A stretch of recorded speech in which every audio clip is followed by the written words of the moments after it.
Hi everyone, it's Maureen Muldoon, and we are on lesson 165 with the Course in Miracles, the workbook lesson. So 165 means we only have 200 more lessons to go.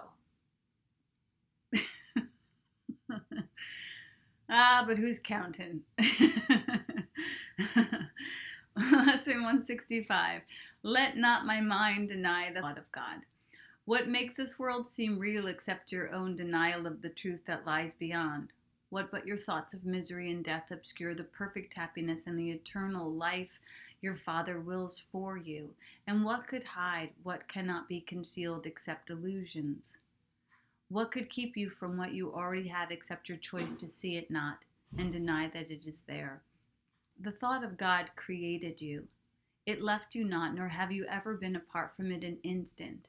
It belongs to you. By it you live. It is your source of life, holding you one with it. And everything is one with you because it left you not. The thought of God protects you, cares for you, makes soft your resting place, and smooths your way, lighting your mind with happiness and with love. Eternity and everlasting life shine in your mind because the thought of God has left you not and still abides with you. So let's just rest there a moment. Is this a possibility for us today? Why move forward to another lesson if we're not going to be willing to accept that this is true? And again, I shared yesterday about how the first two steps of affirmative prayer are that God is all there is and that you are one with it and that I am one with it. God is all there is. God is the light, the love, the joy, the peace, the happiness, the perfection. And I am one with this. It has me, holds me, and knows me. And you are one with this. It has you, holds you, and knows you. Are we going to accept this today? Are we going to live our lives as if this is true? Number 3 says, who would deny his safety and his peace, his joy, his healing, his peace of mind, his quiet rest, his calm awakening, if he but recognized where they abide? Would he not instantly prepare to go where they are found, abandoning all else as worthless in comparison with them? And having found them, would he not make sure that they stayed with him and he remained with them? So it's like once you realize God is your source, would you not stay consistent with this idea? And would you not take everything to this source and say, hey, give me a reinterpretation on this situation. Help me figure out how to navigate this situation. Or not even ask it anything, but just rest in it. Number 4 says, deny not heaven. It is yours today, but for the asking. So imagine that, like the only thing that's ever been required for your own eternal enlightenment has been to decide. Deny not heaven, it's yours today for the asking, nor need you perceive how great the gifts, how changed your mind will be before it comes to you. Ask to receive, and it is given you. Conviction lies within it. Till you welcome it as yours, uncertainty remains. Yet God is fair. Sureness is not required to receive what only your acceptance can bestow. So that's the only thing that is required to receive these gifts is just to accept that they're yours. 5 says, ask with desire. You need not be sure that you request the only thing you want. But when you have received, you will be sure that you have the treasure that you have always sought. What is that treasure? That treasure is peace of mind. What would you then exchange it for? So that's a great question, because every time you give your peace of mind away, you're saying, well, this is not of value to me. So we don't want to do that. What would you exchange it for? What would induce you now to let it fade away from your ecstatic vision? For this sight proves that you have exchanged your blindness for the seeing eyes of Christ. Your mind has come to lay aside denial and accept the thoughts of God as your inheritance. Now is all doubting past, the journey end made certain, and salvation given you. Now is Christ's power in your mind to heal as you were healed.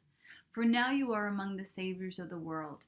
Your destiny lies there and nowhere else. Would God consent to let his son remain forever starved by his denial of the nourishment he needs to live? Abundance dwells in him, and deprivation cannot cut him off from God's sustaining love and from his home. So practice today in hope. For hope indeed is justified. Your doubts are meaningless, for God is certain, and the thought of him is never absent. Sureness must abide within you who are host to him. This course removes all doubts, which you have interposed between him and your certainty of him. We count on God and not ourselves to give us certainty, and in his name we practice as his words direct us do. His sureness lies beyond our every doubt. His love remains beyond our every fear. The thought of him is still beyond all dreams in our minds according to his will. So, let not my mind deny the thought of God. So how do we deny the thought of God? Simply by not accepting it. And how do we not accept it? By picking up alternative thoughts, like thoughts of judgment, thoughts of fear, thoughts of separation, thoughts of anger, of jealousy, thoughts of confusion. It's saying like when we are accepting the thoughts of God, we will have certainty and certainty of purpose. It reminds me of the 3 P's: presence, peace, and purpose. So if we practice being present, we will be given peace. Like even this moment, we could take a moment to just practice being still right now. And immediately, peace is ushered in. So presence breeds peace.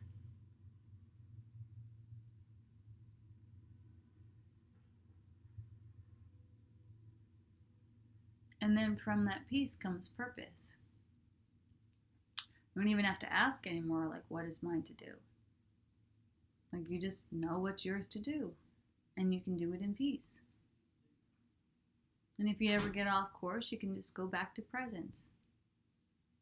Presence requires that we just slow down to the pace of peace. Take in what is present. Be with what is present. That's why those first lessons are so cool and important, because it's like just look around your room, be with what is, acknowledge it, be at peace with it, be in harmony with it, experience the peace that comes from that. Fulfill your purpose. Really, being present and in peace, that's your purpose. You really don't have any other purpose beyond that. You might be asked to, go somewhere, do something, be of help, be an extension of God's love. But if you are dedicated to presence and peace, you've fulfilled your purpose. So good on you if you've done that. And when you get out of peace, and when you lose your mind and you go future tripping or you go reminiscing into the past, just know that you can choose again. So today's lesson, for a reminder, is let not my mind deny the thought of God. The thought of God is love. Namaste.